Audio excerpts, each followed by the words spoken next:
નમસ્કાર, આપ જોઈ રહ્યા છો doctor news bulletin. Doctor news બુલેટિનમાં આપનું હાર્દિક સ્વાગત છે. જોઈએ આજના મહત્વના સમાચાર.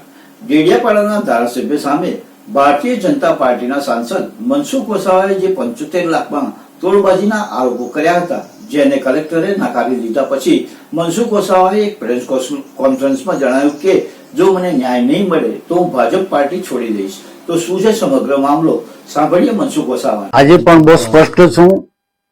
મારી વાત બિલકુલ સાચી વાત છે, સત્ય વાત છે.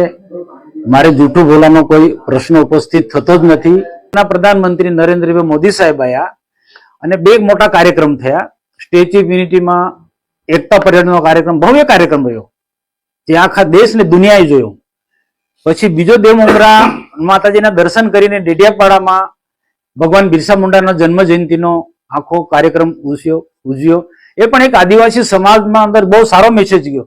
આવા બે ભવ્ય કાર્યક્રમ પ્રધાનમંત્રીના હોવા છતાં પણ આની હવે સંકલન સમિતિમાં તપાસ માંગી. એક વખત નહીં, બે વખત સંકલન સમિતિમાં એ તપાસ માંગે છે. હવે એ તપાસ માંગ્યા પછી એને નર્મદા જિલ્લા બાંધકામ વિભાગના કાર્યપાલક ઇજનેર મિસ્ટર મોદી પાસે 75 લાખની માંગણી કરી અને એ મોદીએ, કાર્યપાલક ઇજનેરે જિલ્લા કલેક્ટર મોદી એસકે મોદીને કહ્યું કે ધારાસભ્ય ચૈતર વસાવા આ પ્રકારની માંગણી કરે છે. હવે એ દરમિયાન ઉપરાષ્ટ્રપતિ કેવડિયા આવ્યા હતા અને ઉપરાષ્ટ્રપતિના વિદાય પછી હું નીલભાઈ જિલ્લા પ્રમુખ બંને સાથે હતા, ત્યારે કલેક્ટરને સામેથી બોલાવીને કીધું, નર્મદા જિલ્લાના કલેક્ટર સામેથી બોલાવીને અમને કીધું કે અમારી આ સ્થિતિ છે, અધિકારીઓ ભેરવાયા છે, અમે અધિકારીને કોઈ ખોટી રીતના ધારાસભ્ય ડરાવે છે, ધમકાવે છે. તો એમને માંડીને વાત કરી કે ચૈતરભાઈ વયસે 75 લાખ રૂપિયાની માંગણી કરી મોદી પાસે અને હવે એ કઈ રીતના આપે. તો અમારા દેખતા જ એમને ફરી મોદીને બોલાયા. મોદીએ કલેક્ટરની હાજરીમાં વાત કરી. ત્યાર પછી બીજા પણ અધિકારી હતા, પણ હવે પ્રશ્ન શું છે, તપાસનો વિષય છે. બીજા બધા પોલીસ વિભાગના પણ ઉચ્ચ અધિકારી હતા, એની સાથે પણ અમે વાર્તાલાપ કરી અને મોદીની હાજરીમાં, કાર્યપાલક ઇજનેરની હાજરીમાં, અને તે વખતે કાર્યપાલક ઇજનેરે કબૂલ કર્યું છે, બધા લોકોની હાજરીમાં, કલેક્ટરની હાજરીમાં કબૂલ કર્યું છે. કલેક્ટર પાસે રેકોર્ડિંગ પર છે, કલેક્ટર પાસે આ મોદીનું રેકોર્ડિંગ પર છે. પણ કલેક્ટર કેમ આજે આ વાતને છુપાવે છે, એ મારા માટેનો મોટો પ્રશ્ન છે. કાં તો કોકનો કોક બધાની મિલીભગત છે કે શું? બાકી અમારે શું લેવા દેવા ભાઈ ધારાસભ્ય પર આક્ષેપ મૂકવાનો? અમને તો ખબર નહીં. કલેક્ટરે જયારે મને ને જિલ્લા પ્રમુખને આમેથી કીધું કે અમારી પાસે આ પ્રકારના અધિકારી પાસે પૈસા માંગે છે, ત્યારે મેં કીધું ના, એક પણ પૈસો નથી આપવાનો, કારણ કે અમને ટેવ પડી ગઈ છે.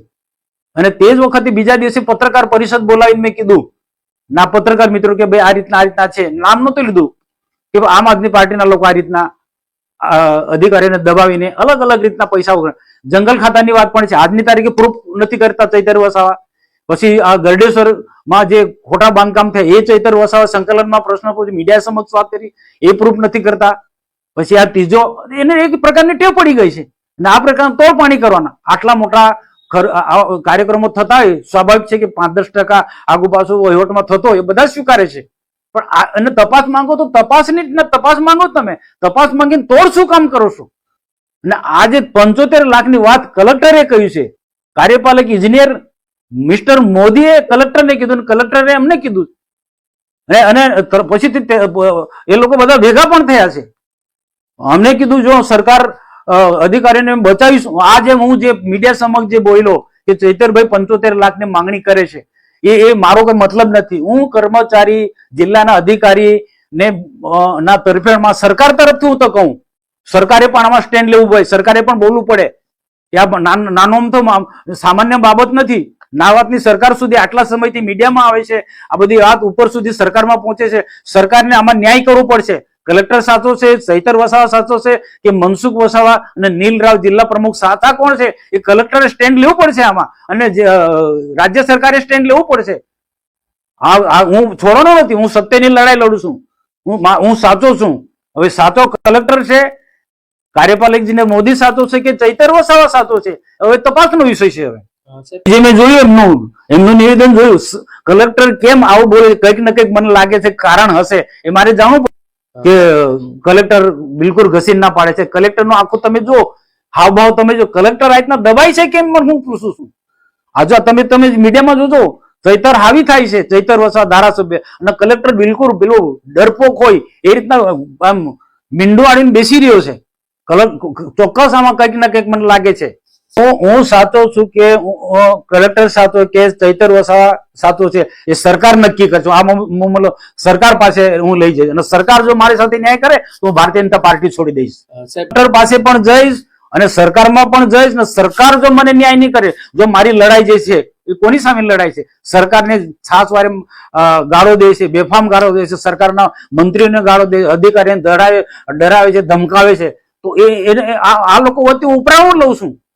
તો સરકારના અધિકારી કે સરકારે મારા બાજુ બોલવું છે, મને મદદરૂપ થવું છે. એના બદલે ખોટા લોકોને સરકાર બચાવવા માંગે છે કે કલેક્ટર બચાવવા માંગે છે. કલેક્ટર બચાવવા માંગે એટલે સરકાર બચાવવા માંગે છે એવું મારે માનવું. સરકાર વિશે શું કહે? સરકારે આનો ન્યાય કરવો પડશે. સાચો કોણ છે ને ખોટો તપાસ સમિતિ નિયમે. બાકી નહીં શું કરશો?